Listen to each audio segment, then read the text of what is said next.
Bonjour à tous et bienvenue dans cette vidéo dans laquelle nous allons voir comment mettre en forme du texte avec des propriétés CSS. Et j'ai déjà préparé une autre page HTML que j'ai nommée ici 08-style-text.html et son fichier CSS du même nom avec l'extension CSS, et j'ai bien mes deux onglets d'ouvert dans Visual Studio Code.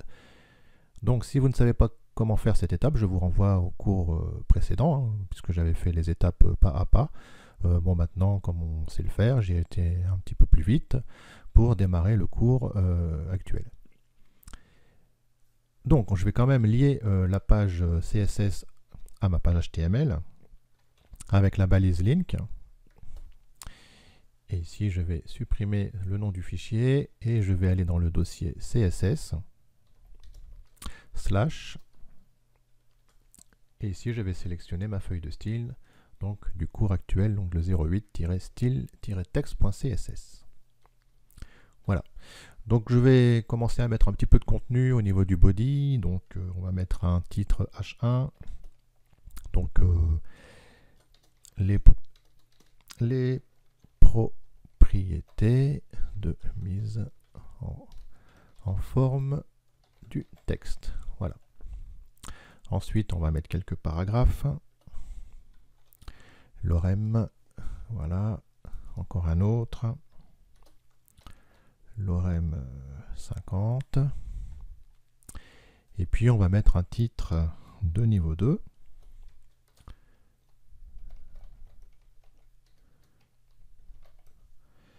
Et puis on va mettre encore un paragraphe. Voilà. Donc j'enregistre tout ça. On va voir déjà au niveau du navigateur ce que ça donne.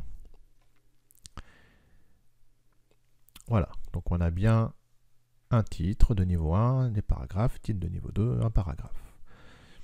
Alors maintenant, on va pouvoir mettre un petit peu en forme tout ça. Et puis je vais aller pour cela dans ma feuille de style. La première propriété qu'on va voir, ça va être la propriété font family. En fait, dans cette propriété font family, je vais pouvoir préciser le type de police que je souhaite intégrer dans ma page HTML. Donc généralement, ce qu'on peut faire, plutôt que de mettre pour une balise H2, H1, paragraphe, etc., de préciser une police, ce qu'on fait généralement, c'est dans le body, puisque c'est la balise de premier niveau. Et c'est au niveau du body qu'on va pouvoir mettre une famille de polices, avec la propriété donc font family. Donc ici, j'ai déjà un ensemble de choses que me propose Visual Studio Code et je vais prendre celle-ci. Donc je vais prendre de l'Arial, Helvetica et sans serif. Donc là, en fait, ce qui va se passer, c'est que la propriété font family, au moment d'afficher la page, le navigateur va vérifier s'il y a la police d'Arial installée sur le système. Si ce n'est pas le cas, il prendra la Helvetica. Et si ce n'est pas le cas, il prendra une police générique sans serif. Alors pour ça, je vais faire une petite parenthèse pour vous montrer aussi sur le site de W3 School la propriété font family. Donc ça nous explique ici qu'on a un ensemble de familles génériques de polices, donc serif, sans serif, monospace, cursive et fantasy. Là, on nous montre un petit peu la différence entre une police sans serif et serif. On voit que les polices serif ont un empattement qu'il n'y a pas sur les polices sans serif. Et on nous dit d'ailleurs que les polices sans serif sont mieux adaptées pour une lecture à l'écran. Donc on pourra éventuellement plutôt installer des polices sans serif. Donc là, on a les fameuses familles de polices génériques avec quelques exemples de noms de police. Voilà. Donc pour la famille serif, on retrouve la Times New Roman, la Georgia et Garamond. Pour les familles sans serif, on retrouve Arial, Verdana, Helvetica, etc. Donc voilà, ça c'était pour la petite parenthèse, pour que vous puissiez bien comprendre un petit peu les types de familles de polices.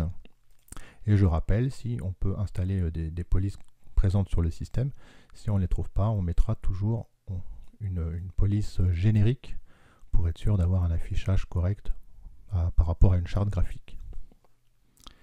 Donc je vais déjà tester ça, voir si ça change au niveau du navigateur. Donc on voit qu'on a déjà maintenant une police de type Arial. Et puis, pourquoi pas, je vais rajouter une nouvelle famille au niveau de mes titres.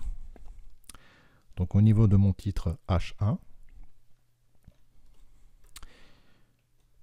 eh bien pourquoi pas, on va faire un test avec une autre type de famille, font family.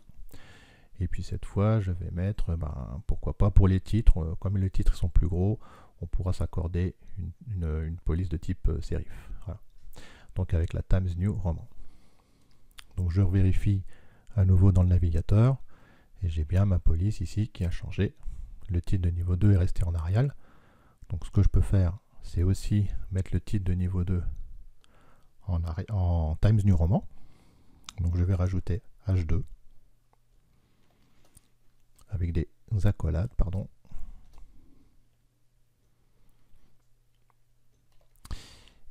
Et même chose pour les H2, j'aimerais mettre une font family de type Times New Roman.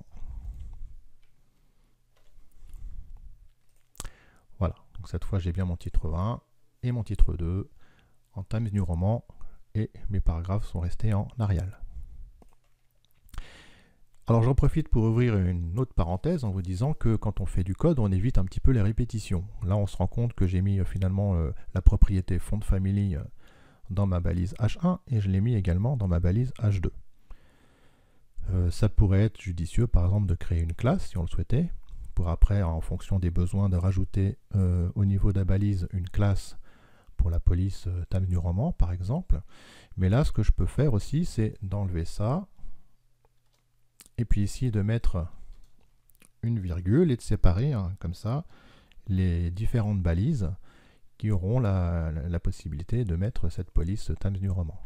Donc comme j'ai mis H1, H2, je peux même mettre H3, si des fois j'étais amené à faire des titres de niveau 3 ou 4, on peut faire ça comme ça.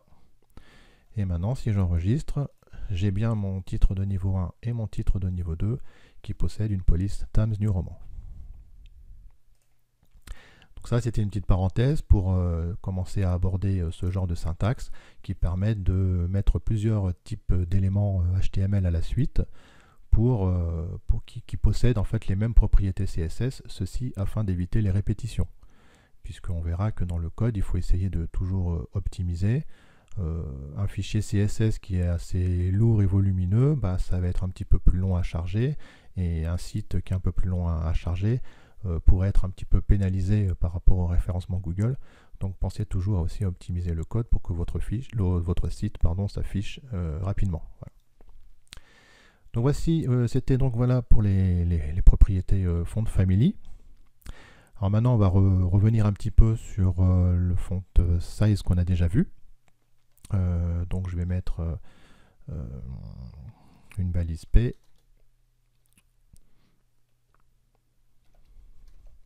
Une balise P et puis on va lui mettre une font size comme on avait vu on va mettre 20 pixels. Voilà. J'exagère un petit peu. Je crois que par défaut ça doit être 16 pixels. Donc là j'ai grossi un petit peu plus le corps de mon texte.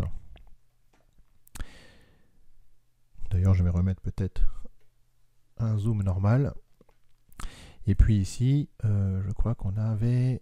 alors on peut mettre un petit commentaire. Je voudrais juste désactiver cette propriété. Je peux faire CTRL 2 points. Et on s'aperçoit qu'en CSS, pour faire un commentaire, on peut faire un slash étoile, étoile slash. Ça met la ligne en commentaire, ce qui veut dire que cette ligne ne sera pas interprétée, ne sera pas exécutée. Et ce qui fait que là, si j'enregistre, je vais avoir mes paragraphes avec une taille de police normale. Par défaut. Pardon. Je peux refaire CTRL 2 points pour désactiver mon commentaire. Et si je mets ici 16, il me semble que ça doit être la valeur par défaut. Voilà. Donc on a vu qu'on pouvait mettre des tailles en pixels. Donc là on a une taille fixe. Ce qui pourrait être intéressant aussi pour le plus tard, parce qu'on parlera aussi de responsive design, donc de mise en page adaptative qui va pouvoir, le site va pouvoir s'adapter en fonction des plateformes, que ce soit sur ordinateur ou les plateformes mobiles. Et il pourrait être plus judicieux d'employer une autre unité qui sera EM. Donc on mettra ici un EM. Donc un EM, ça va être finalement on va récupérer la taille par défaut, soit les 16 pixels en quelque sorte. Néanmoins, si je veux un petit peu grossir ce texte, eh ben, je vais pouvoir mettre 1.2. Et comme ça, je vais un petit peu augmenter en quelque sorte de 20% la taille de ma police. Donc si là je regarde, maintenant j'ai une police qui est un peu plus grande. Et on va pouvoir jouer comme ça avec des valeurs, donc un nombre décimal exprimé en EM qui permet finalement d'augmenter en pourcentage la taille de la police. Et ça sera mieux parce que ça s'adaptera mieux par rapport aux différentes plateformes, que ce soit sur des écrans d'ordinateur, smartphone, tablette, etc. Voilà. Donc voilà un petit peu pour les font size, taille de la police. Maintenant, on va pouvoir un petit peu aussi regarder au niveau des font styles. Font style qui par défaut est anormal. Ça, on ne le met pas puisque c'est le style par défaut, normal. Maintenant, on pourra rajouter italique.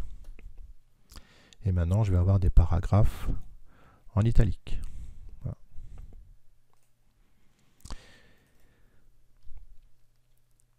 Donc, je vais remettre, je vais l'enlever. Ou je le remets en commentaire pour que vous puissiez le garder en tête. Après, on a le font weight qui va jouer cette fois sur la graisse de la police, qui peut s'exprimer soit entre 100 et 900. Par défaut, on va avoir la valeur 400. Et 100, ça va être une police très fine, et puis 900, ça va être une police grasse, avec un bold. Donc d'ailleurs, on pourra aussi mettre bold, lighter, etc. On peut jouer sur différentes valeurs. Donc si je mets maintenant bold, je vais avoir une police en caractère gras. Voilà. Après, on peut l'exprimer, comme je disais, en unités, donc enfin 100, 200, etc. Mais là, ça dépendra un petit peu de la police, ce qu'elle prévoit comme type de graisse. Toutes les polices ne vont pas prévoir tout cet échantillon de graisse de 100 à 900. Il y en aura qui auront simplement une police 400, enfin de niveau 400, donc dite régular. Il y en a d'autres qui auront, qui pourra jouer sur une police fine à 100, 400 et 900. Voilà. Il n'y aura pas forcément des valeurs intermédiaires. Là, il faudra voir un petit peu ce que peut accepter les polices comme type de graisse au niveau de l'affichage. Donc là, d'ailleurs, je pense que même 100 n'existe pas pour l'Arial, puisque ça reste à 400, je pense, hein, la police par défaut. La graisse par défaut. Voilà. 400, voilà, donc on a la même chose. Voilà. Donc ça, c'était pour le type de graisse, font weight.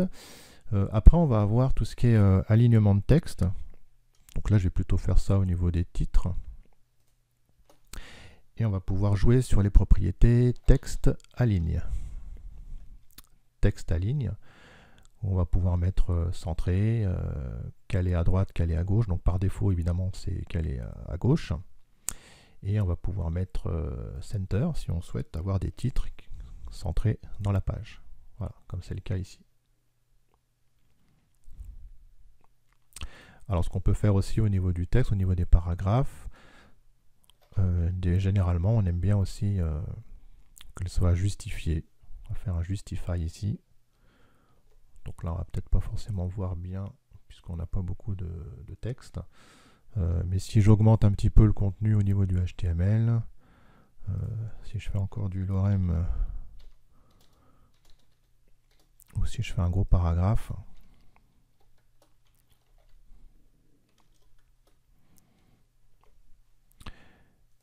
et que je regarde, donc là on a le texte est vraiment justifié, qui est bien calé, hein, que si j'enlève ma justification à ce niveau-là, je mets ça en commentaire, et je regarde, maintenant on n'a pas, le mot qui s'y rentre pas, il va aller à la ligne, ce qui fait que c'est pas très joli comme ça visuellement. Donc bon, personnellement j'aime bien que le texte soit justifié, comme ça c'est plus carré, c'est plus joli. Voilà. Donc ça c'était la propriété texte aligne. On pourra aussi voir une dernière petite propriété qui est texte transform. Donc là, je vais faire ça sur un titre aussi. Texte transform. Et là, on va pouvoir mettre soit tout en minuscule, avec ici lowercase qui va tout mettre en minuscule. Peu importe si le texte il est saisi en minuscule, majuscule dans le HTML. Là, ça va tout convertir en minuscule. Et uppercase, à l'inverse, ça va tout mettre en majuscule. Donc si on fait ça, je vais faire un petit test sur le titre. Donc si je fais un texte transform uppercase, je vais avoir donc mes titres en majuscule.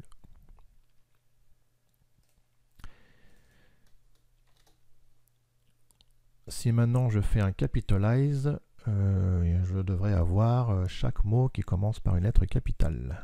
Voilà. Comme c'est le cas, comme ceci. Et puis si je mettais, comme je le disais, uppercase, donc je vais tout avoir en minuscule. En uppercase, lowercase, pardon. Cette fois, tout est en minuscule. Voilà. Même si j'avais mis une majuscule au premier mot, au début de phrase, maintenant tout est en minuscule. Donc voilà, c'est des petites propriétés qui permettent de jouer aussi sur les caractères, hein, voilà, pour afficher des titres en capital ou pas, etc. Voilà. Donc voilà pour ces petites propriétés. Alors après, on a les propriétés couleurs sur laquelle on a déjà un petit peu agi. Je vais faire une vidéo un peu pour parler des couleurs plus en détail. Je vous expliquerai un certain nombre de choses. Et pour ça, je vous donne rendez-vous à une prochaine vidéo où je parlerai essentiellement des couleurs. Voilà. Et bien à bientôt.